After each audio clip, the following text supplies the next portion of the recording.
Assalamualaikum dan selamat sejahtera dan selamat datang ke forum kepada hari ini.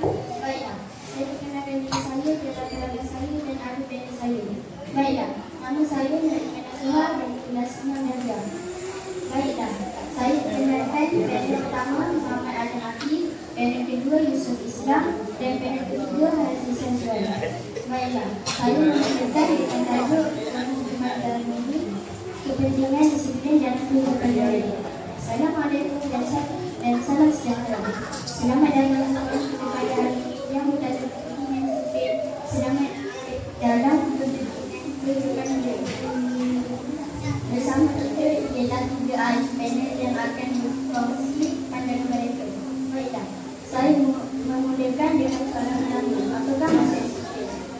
Terima kasih Profesor. Oleh pendapat saya, disiplin ialah sikap mematuhi peraturan dan jalan sekolah. Kemudian datang ke sekolah tepat pada masa dan menyiapkan pergi sekolah. Terima kasih. Soalan seterusnya, mengapa disiplin penting kepada murid? Disiplin sangat penting kerana ia membantu murid menjadi lebih bertanggungjawab. Selain itu, murid berdisiplin mudah mencapai kejayaan dalam pelajaran dan dihormati oleh guru serta.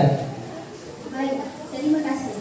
Soalan terakhir, bagaimana cara kita boleh mengamalkan disiplin setiap hari? Kita boleh bermula dengan perkara kecil seperti mengikut jadual belajar, menjaga kebersihan diri dan memenuhi tugas sekolah. Kita juga perlu dengan nasihat guru dan ibu bapa.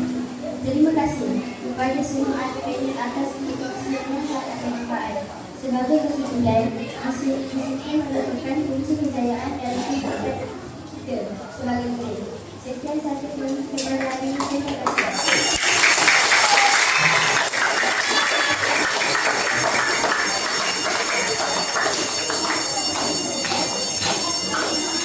Baik, terima kasih.